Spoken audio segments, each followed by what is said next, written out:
got emergency returning. Third strike, he lost the thrust in the engine, so he's returning immediately. I leaned over, saw the flames. Like, this isn't good. You know, this is not what you want to see.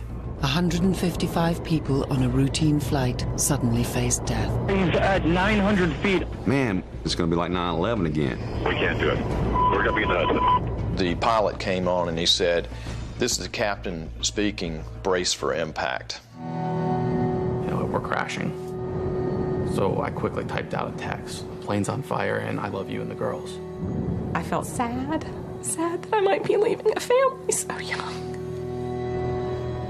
I was not ready to die yet. I have too many things to do. Saturday's going down. I and a lot of others thought this is it, like this is the end. I reached over and held the hand of the lady next to me and prepared to be a dead man. In the water. You get anybody, you send it right over to the Lake and tell. They called it a miracle. But for the passengers of Flight 1549, the crash was just the beginning. We've survived the crash, but now we're going to drown. This is the story of what really happened on the Hudson.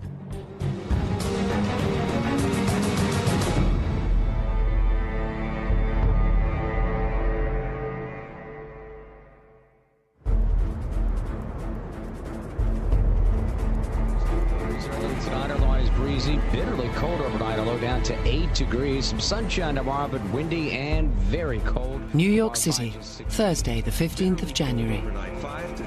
It's a cold and clear day. Wind chill will be as low as 10 below at times. I'm Craig Allen in the WCBS Weather Center. At the city's second airport, LaGuardia, an Airbus A320 is being prepped for a routine flight to Charlotte, North Carolina.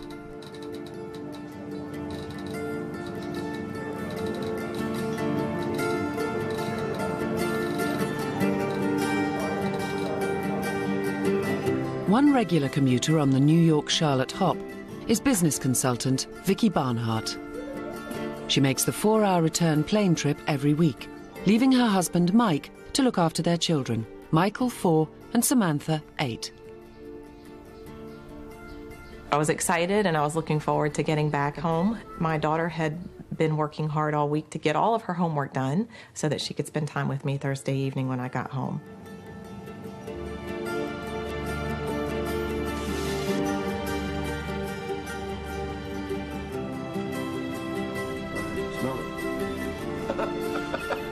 Robert Cullajay is a retired postal worker and proud grandfather from Massachusetts. He's heading south for a holiday with his 31-year-old son, Jeff. My dad's just a cool guy, you know. I just think of him as a friend. Jeff is more of a best friend than a son because we've done everything as a family together all our lives. Star. It's really hard to explain. I mean, it's a total bond.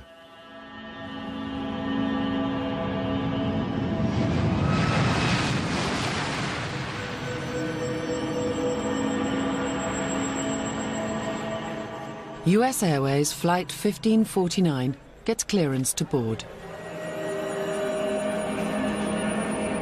But when father and son, Rob and Jeff Cullajay, check in, there's a hitch. The flight is almost full. Rob is assigned a seat in row 6, but Jeff has to sit separately, near the back of the plane. Last-minute flight, we couldn't sit together, and Jeff, my son, ended up in seat 24. You know, we didn't even think anything about it, one way or the other. On an ordinary day, a minor inconvenience. But today, it means they will face death alone. Vicki Barnhart is also unhappy with her seat, in the jet's back row. I don't like sitting in the back, but the flight was packed. That was the only seat. I did try to actually move my seat closer to the front, but there wasn't, so I just stuck with it. Obviously, had no choice.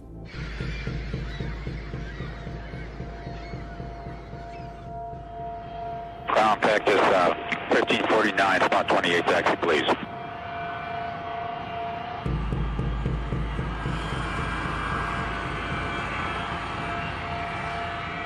At 3:24 p.m., the flight, call sign Cactus 1549 is cleared for takeoff.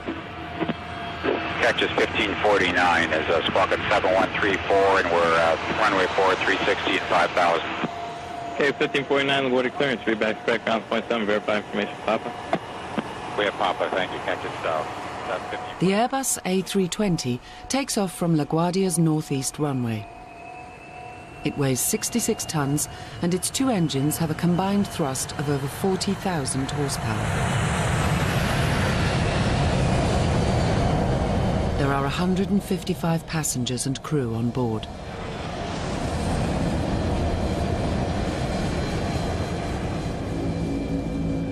The flight path will take them north, over New York City, before turning west to head for Charlotte. The flight is scheduled to take 2 hours. It will actually last less than 6 minutes. There was nothing going on this flight to make me think that it was anything other than a flight I'd probably get on and probably sleep.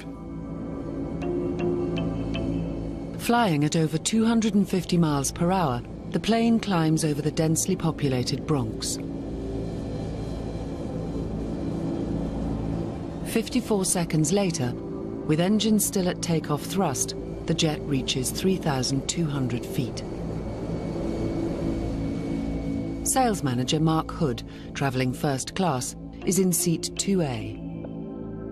It's a beautiful day. The sun's shining, it's crisp and cold outside. Out of the corner of my left eye, I glanced out the window and I saw what looked like a gray shape shoot by the window and hit the engine.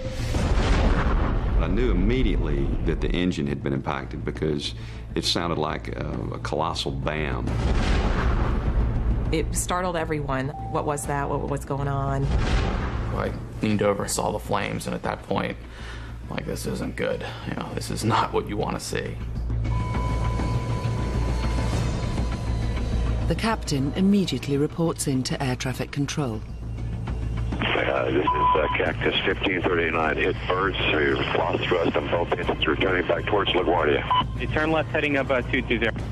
220. With both engines out, the Airbus is dropping at 18 feet per second. At that rate, the Airbus will crash land in New York in less than 3 minutes' time. Terrain ahead. Pull up.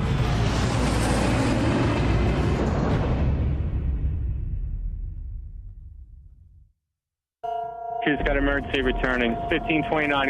He bird strike. He lost all engine. He lost the thrust in the engines. He's returning immediately. An Airbus A320 with 155 people on board is coming down over New York City after a massive bird strike took out both engines. The fate of the passengers and crew now rests entirely on the flying skills of Captain Chesley Sullenberger, nicknamed Sully. Married with 2 daughters, he is 58 years old, just 7 years from retirement. He has flown for US Airways for nearly 30 years. The defining moment of his life and the lives of 154 other people is less than 3 minutes away.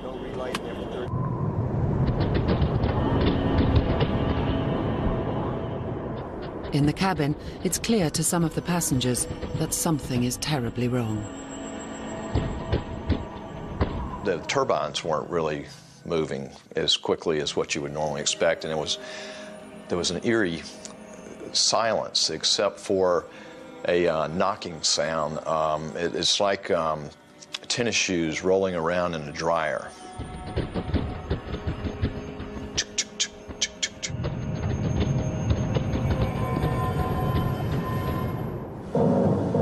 Okay, that was a bird strike. Now the power is beginning to roll back, indicating that we do have a loss of power on both engines. Former Airbus pilot Jay Joseph is flying a flight simulator, which is an exact copy of the Airbus A320 cockpit interior. It is programmed to simulate a jet's second-by-second response to a double-engine failure at 3,200 feet. Every flashing light and instrument display is what the pilots would have seen and heard when disaster struck Flight 1549. Terrain ahead. Now the co-pilot is executing the dual engine failure checklist at this time, attempting to get a relight on perhaps one or both engines. Okay, he's continuing with the quick engine start checklist at this point. While Captain Sullenberger flies the plane, the co-pilot works through the procedure in the Airbus manual in a bid to restart at least one engine. The point that the aircraft lost thrust on both engines, it was essentially a glider, a 140,000-pound glider.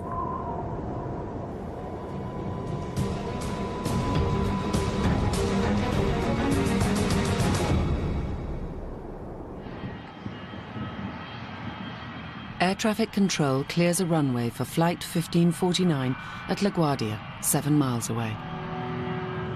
Hi, Cactus 1549. It's going to be left traffic to runway 31. Unable. Cactus 1549. Runway 4 is available if you want to make left traffic to runway 4. 80, I'm not sure we can make any runway. What's over to our right? Anything in New Jersey? Maybe Teterboro? Okay, yeah, off your right side is Teterboro Airport. Do you want to try to go to Teterboro? Yes. Ahead of him is Teterboro in New Jersey, but even that is 6 miles away.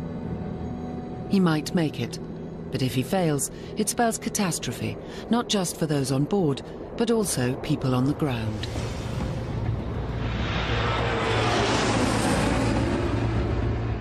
As a professional pilot, Captain Sullenberger is trained to be calm in any situation. But in a later interview, his inner turmoil becomes apparent. It was the worst, sickening, pit of your stomach falling through the floor feeling I've ever felt in my life.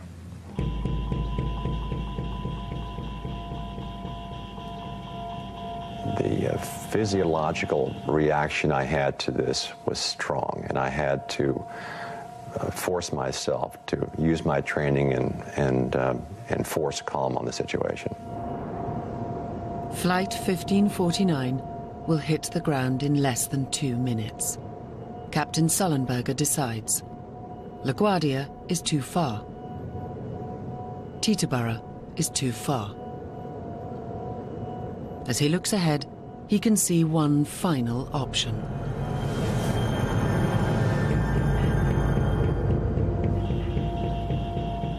Cactus 1529, turn right 280, you can land runway 1 at Teterboro. We can't do it. Okay, which runway would you like at Teterboro? We're going to be in the Hudson. I'm sorry, say again, Cactus? As this radar image shows, other passenger airliners are in the area. Eagle Flight 4718 is listening in and responds. I think he said he was going in the Hudson.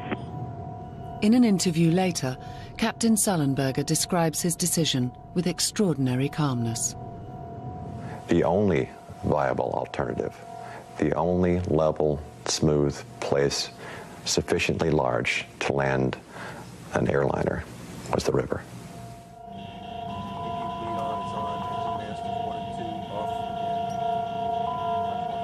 This has a potential to be catastrophic. To set himself up for an unplanned water landing is unprecedented. Nobody would have been thinking about that. Forced landings on water usually end in disaster. In 1996, an Ethiopian Airlines Boeing 767 cartwheeled on landing after ditching in the Indian Ocean at the end of a bungled hijack attempt. 125 of the 175 people on board died.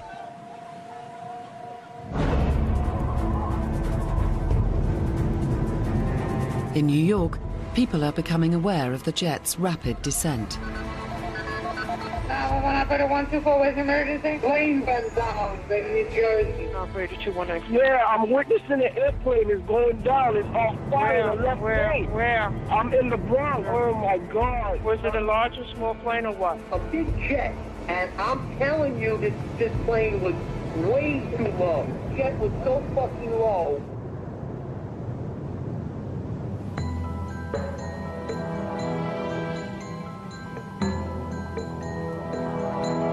The captain has had no time to tell the passengers what he is attempting, but they know they are going down.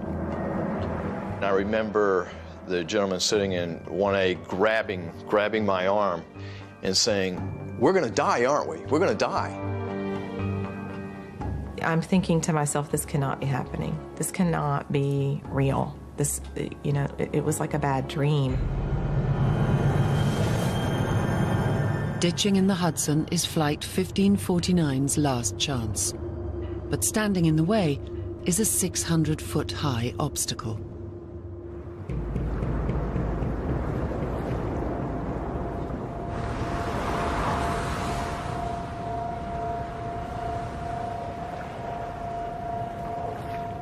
I believe Captain Solberger had a number of significant obstacles, not the least of which was the George Washington Bridge. He had no options. That's what he had to work with. Terrain ahead. Pull up. Terrain ahead. Pull up. Terrain ahead. Pull up. Terrain ahead. Pull up. Real-time radar mapping shows the jet approaching the bridge's eastern end at a height of 1,500 feet. Pull up. Terrain ahead. Pull up.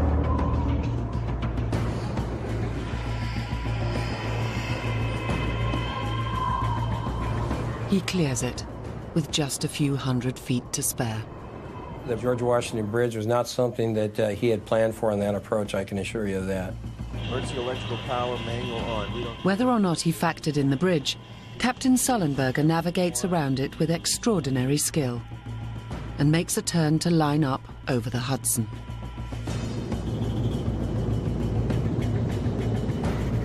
Below 500 feet, air traffic control may lose contact with the plane, but they need to know where it will come down. They divert a helicopter, which was taking tourists on a sightseeing tour, to track the jet's movements. Okay, listen, we're going to tell you something important. It's Cactus 1549. We see somebody low level in the Hudson River.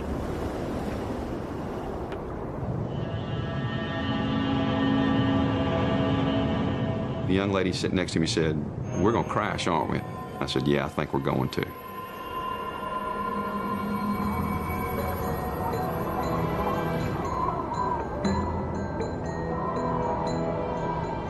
I remember looking at the skyline of New York City and just, you know, looking at it, and I knew we were below the buildings. Man, we could hit a building. I don't want to hit a building because it's going to be like 9/11 again. Two Tango Alpha, it looks like this may be an incident here. Terrain ahead. Pull up. Terrain ahead. Pull up. We've got a target on him, but he looks like he's low level. Okay. Okay? All right.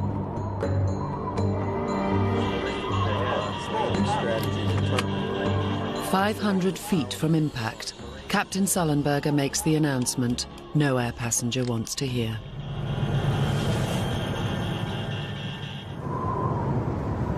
The pilot came on and he said, "This is the captain speaking, brace for impact."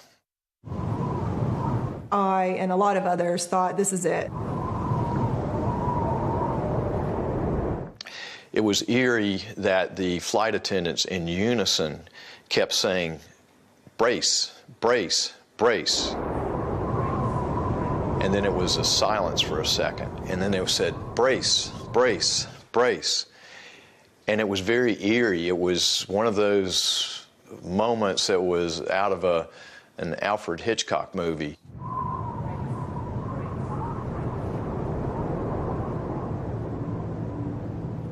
You know, we're crashing.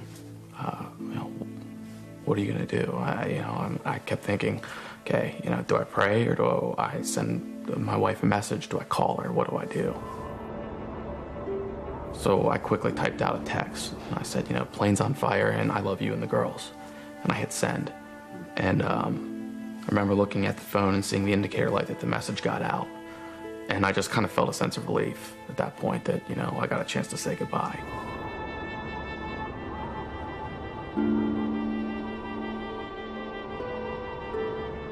Life goes by instantly. It's like, will I see this person? Will I ever talk to this person again?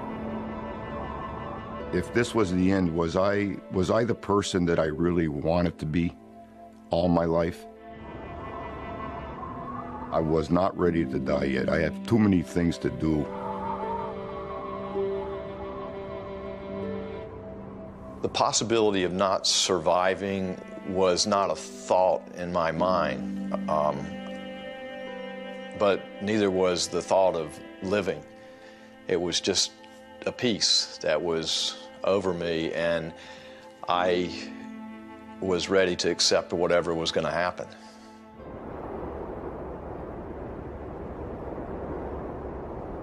Two Tango Alpha, is he still flying? Still flying. I reached over and held the hand of the lady next to me and prepared to be a dead man. Going down. Two Tango Alpha, roger.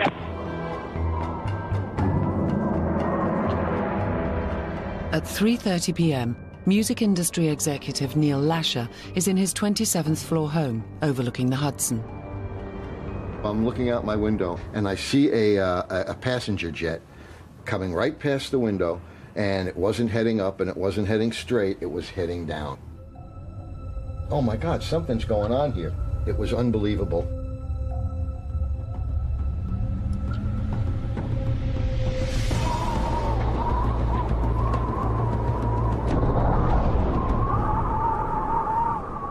I had no idea when the impact was going to come or how much time I would have. I didn't expect there to be anything after. It was just this tense waiting. When are we going to hit?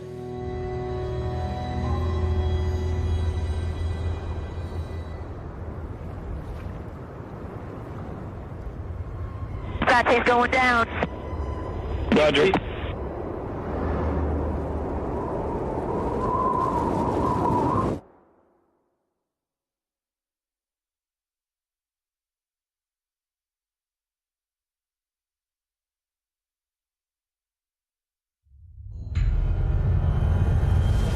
It was a hard hit. Absolutely the hardest landing I've ever been in. We hit the water, and you could feel a definite jarring. My knee hit my sternum and actually cracked my sternum. But it was just a jerking motion, and then it was just slowing down, and the plane actually groaned. You know, it was whoa.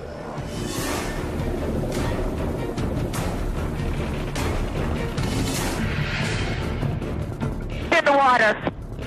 Roger.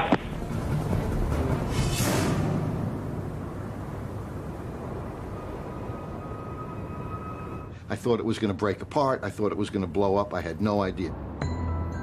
Calls to 911 pour in from all over the city. 911 operator wants to know what is the emergency? A plane just crashed into the Hudson River. Okay, just passed. It went into the Hudson River? Yeah, an airplane just crashed into the Hudson River. Operator 139, where's your emergency? A plane has just crashed into the Hudson River. Oh my gosh.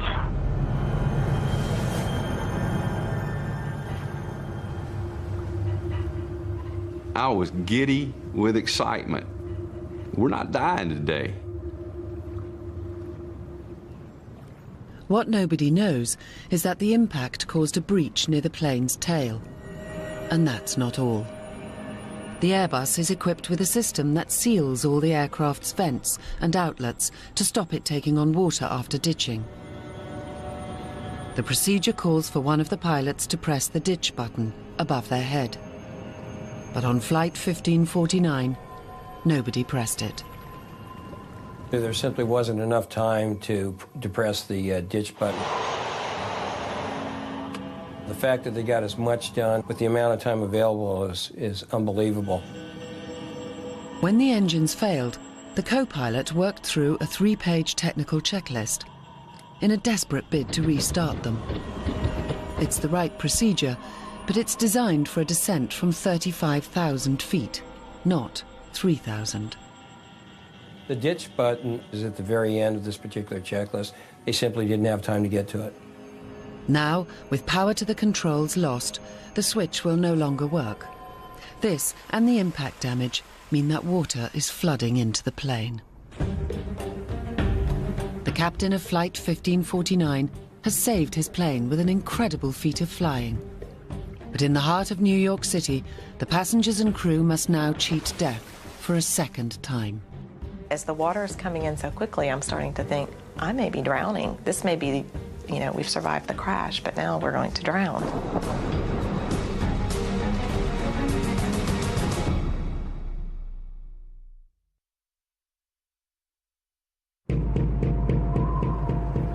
Saturday's going down. Roger. In the water. Roger. Having survived a forced landing in the Hudson River in New York City, the passengers and crew on board Flight 1549 remain in deadly peril. Thousands of gallons of water are flooding into the plane. No one knows it yet, but in just 24 minutes, the cabin and wings will be fully submerged. Anyone still on board will drown in the icy waters of the Hudson. Get me a police department helicopter if you got one on your frequency.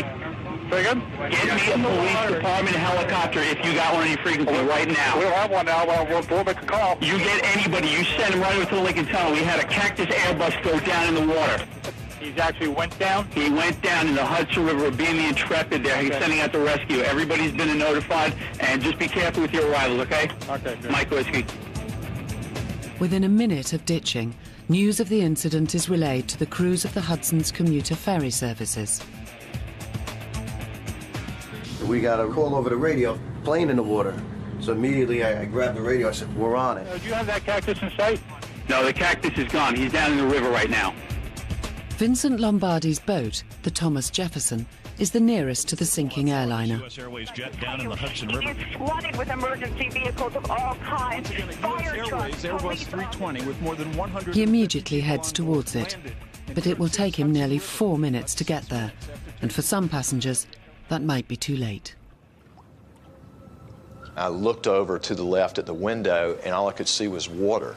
So I actually thought we were underwater. First-class traveller Barry Leonard is in seat 1C. The flight attendant said, take off your seatbelt and go to the nearest exit. Well, for me, that was 2 steps, one forward, one to the left. I'm at the door. And I actually looked down in my seat to see if my body was there. Laurie Leitner is one of the first passengers to reach the exits over the wings. I was at the door, I saw the water in front of me. CCTV footage shows the first passengers spill out onto the wings. But Laurie thinks the plane is about to sink. People behind me saying, we have to get out of the plane, get out of the plane, get out of the plane. So I jumped in the water. The water is only 2 degrees above freezing, and Laurie has no life jacket. All I could think of from the moment I jumped in was I have to get out of the water. At the front, Barry Leonard faces a dilemma. The escape chute, which doubles as a life raft, fails to open. And all of a sudden she said, jump, jump, jump. I looked at the water and then I jumped out, just straight out. Unfortunately, I didn't have a life vest. I didn't have a seat cushion. I had nothing. I've never experienced anything as cold as that in my life. I knew from reading that I probably had 5 minutes before I started to lose my faculties. At the back of the plane, the situation is critical. Water is flooding the rear, causing it to sink. And both exit doors are submerged, so can't be opened. Vicki Barnhart is in the back row.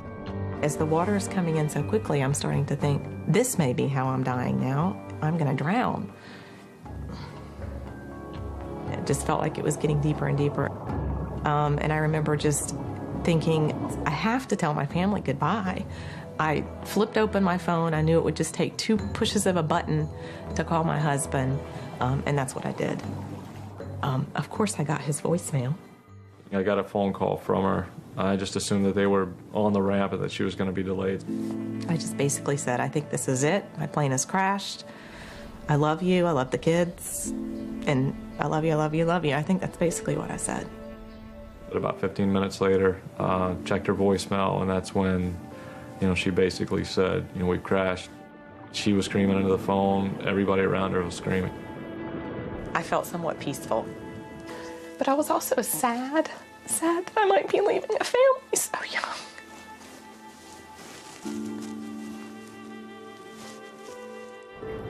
Your heart's ripped out of your chest. I literally was shaking as I was looking at that phone. The flight attendant starts yelling to go to the wing, go to the wing.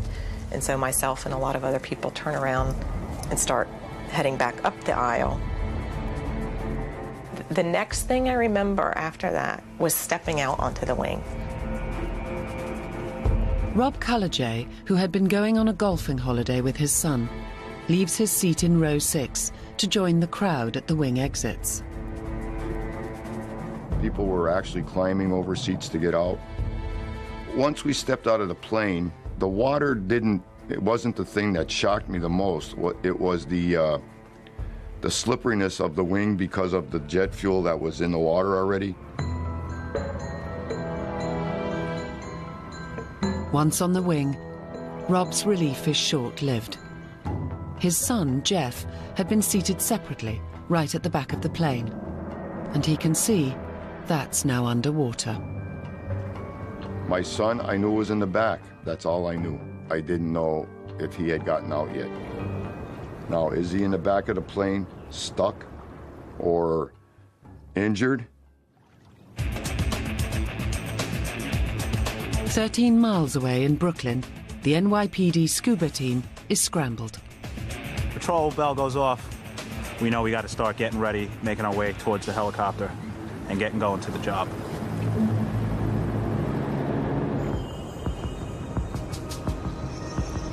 At the plane, several people have fallen off the wing or jumped into the water. And you could see the fear and terror in her face. And I said, "Miss, don't give up." I actually slid down into the water off the wing and grabbed her and pulled her onto the wing, yelling all the time, "You're gonna make it, you're gonna make it." Nick Gamache is one of the last to reach the plane's forward exits, where Captain Sullenberger is ushering people into the rafts. He was just kind of standing there, and he was the picture of calm. I mean, we just crashed the plane, and here he is. I mean, he's wearing his captain's jacket. And he was, just telling people, get into the rafts, get into the rafts. And he was yelling at people from the back to come up to the front. After jumping out of the plane without a life jacket, Barry Leonard tries to swim to the shore, but then has doubts. There's no way that I could make it to either shores. I will not survive. I honestly just turned around and started swimming back to the plane. The front life raft on Barry's side of the plane has finally deployed. Freezing and in a state of shock, Barry is pulled onto it. There was a pilot that was sitting on the side of the raft, and he said, "Sir, you have to get out of your clothes. You're going to freeze to death." He actually took his shirt off of his back and gave it to me. Well, I thought it was just incredible that he had given me his shirt. 3 minutes and 40 seconds after impact, the first ferry arrives at the scene. As I pulled up to the plane, guys were cheering, women were crying. My guys started handing out life jackets. We tried to get as much out there in the water as possible in case somebody slipped off a wing or one of the rafts deflated. People's lives were dependent on us. Deckhands help Vincent carefully maneuver his ferry as close as possible to one of the wings. They were giving me hand signals, 3 feet, 2 feet, stop. But the plane is in the middle of the river, where the current is fastest, making it a constantly moving target. So it's an ebb tide, and we're just on the south side of the plane, and the plane keeps turning in to my starboard side. As a second ferry arrives, another problem emerges. The boats aren't designed as rescue vessels. Their decks are nearly 7 foot above the water, too high for the passengers to reach. The boat crews throw down nets and rope ladders. As passengers begin to scramble up from the wings, a new danger looms at the front of the plane. The back of his boat was starting to swing towards the people in the lifeboat, and we all start yelling at him to stop, stop, stop, because he literally squished into the lifeboat and was making it kind of push up a little bit. And I thought, oh my gosh, you cannot injure those people. The ferry makes a lunge at us, not on purpose, obviously. So we were yelling at him saying, you know, stop, stop.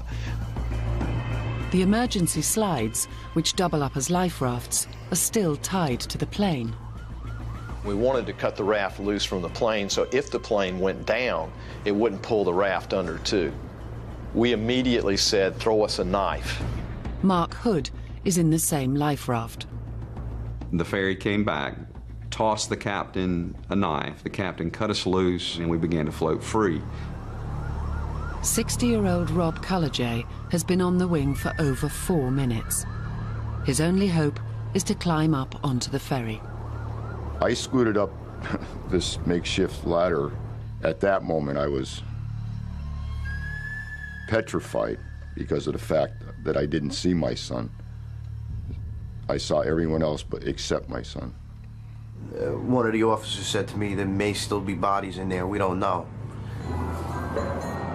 Hundreds of New Yorkers are witnessing firsthand another major catastrophe in their city, and some of them are filming it. Definitely a plane. The top tail. Yeah, there's a life raft with people in it. In this previously unseen footage, workers in a Manhattan office block capture the dramatic scenes. But it didn't go under. It's still above the water. It's still, I see the cockpit. Don't stop recording it. You can sell that to the newspaper.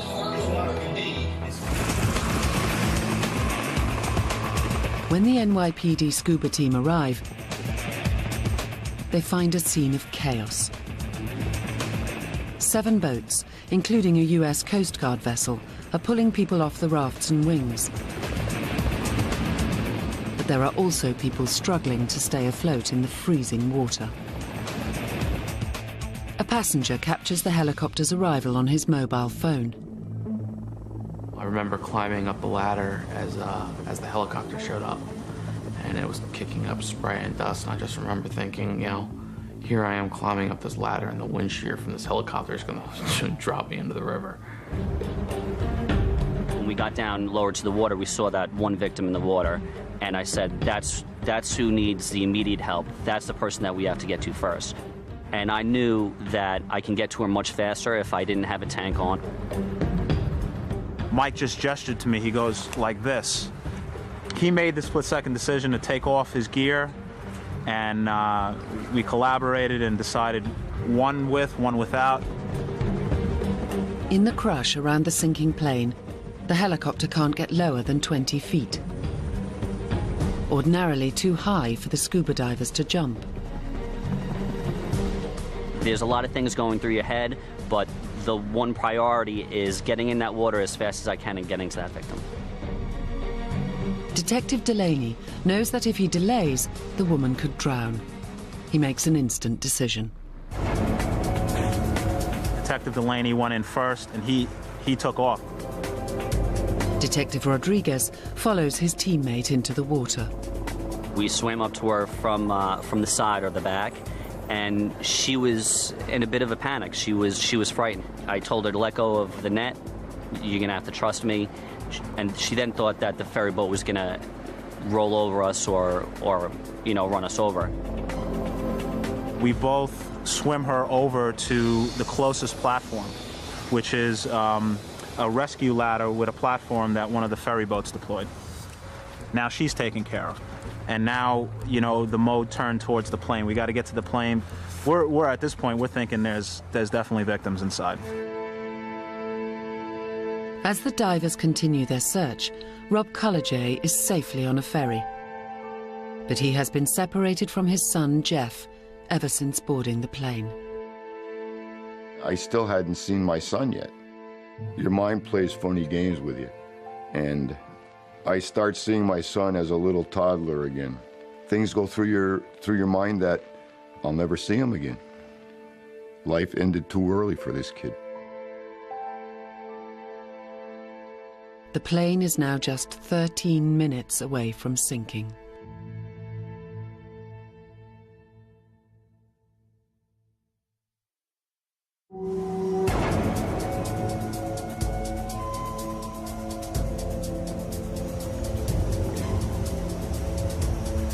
The rescue effort to save the passengers of Flight 1549 has been underway for 12 minutes. The rescuers don't know it, but they've only got another 13 minutes to get everyone out of the water before the plane starts to slip below the surface. And there may still be victims inside. I entered the plane from the wing's emergency exit windows, and I made my way very slowly. I finally make it to the center aisle after moving away some luggage. And at that point, I hear my partner screaming, "Get out of the aircraft." I told him to wait a minute. I took a good clean look, ducked my head underwater a bit, felt around, didn't feel anything. I hear him screaming again, and he says, "Get out, get out." And he makes a motion like that, and I didn't argue with him. I get out of the aircraft.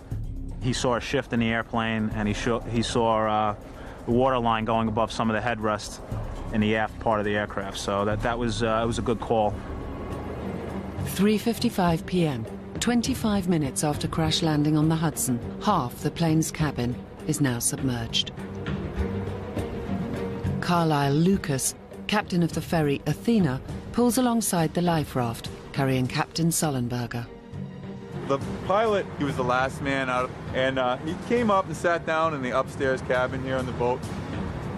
And then I asked him, do you think everyone got out of the airplane? He said, I went down the aisle twice and looked in every seat. He goes, everyone's off that airplane.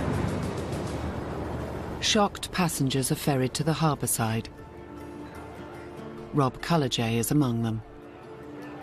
I'll always remember one policeman coming over to me and asking me how are you? Why are you crying? I said, I don't know if my son's alive. More and more police officers were coming up to me and asking me, what did he look like? What did he have on? As police search for his son, Jeff, Rob is recuperating at a temporary aid station on the New Jersey side of the river. It's almost 4 hours since Rob last saw his son. He is beginning to lose hope when suddenly there is a phone call.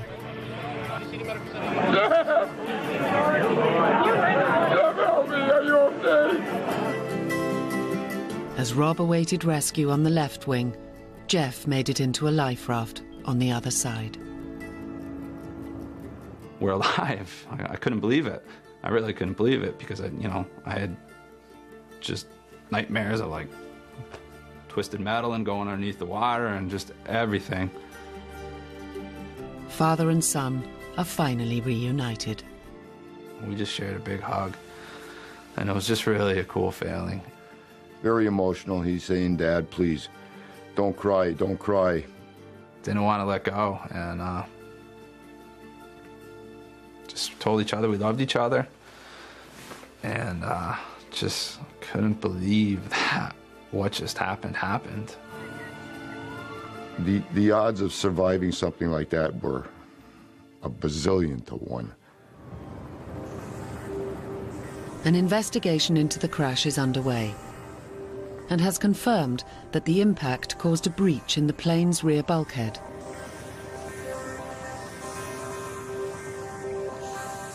What is not in question is the scale of Captain Chesley Sullenberger's achievement. The outcome of Flight 1549 could have been very different. There are so many things that could have gone wrong that went perfectly right in this specific instance. Flight 1549's double bird strike occurred at 3,200 feet. Most bird strikes occur at under 500 feet.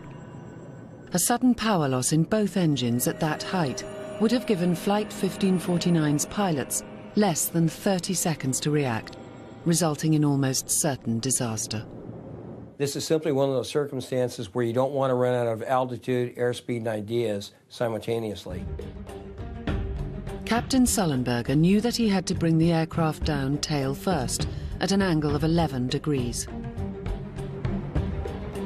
Any steeper and the fuselage would have hit the water too hard, causing the plane to break up, with fatal consequences.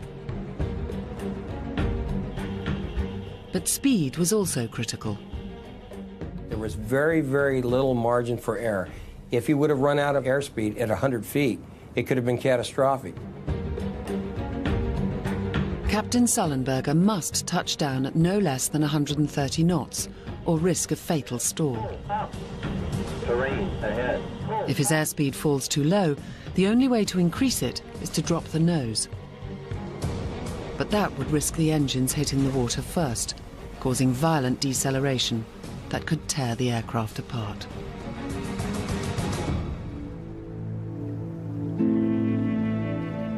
The passengers who survived Flight 1549 are already finding that the crash has changed their lives in unexpected ways. I know there's other things I'm supposed to do with my life, and I think there's 154 other people that also have something that they're supposed to do with their life. I see it as a second chance for life. My husband and I are adopting. We've signed up with an agency to adopt a baby. I've questioned everything now. You know, is this the type of work I'm supposed to be doing? You know, is this, there's so many things that you can't help but to question and wonder what's next. Enjoy life. Live for today, don't live for tomorrow.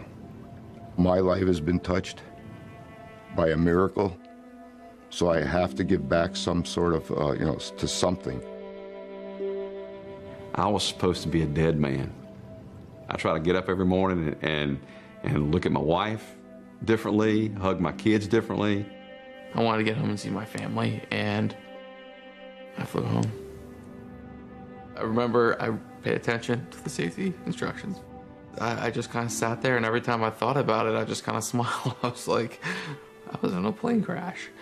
And, you know, you're emotionally just like, it can't happen twice.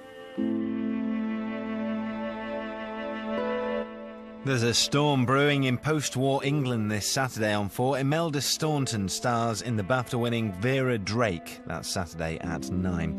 Next tonight, no money and no real clue. Gordon's off to California for Ramsey's Kitchen Nightmares, USA.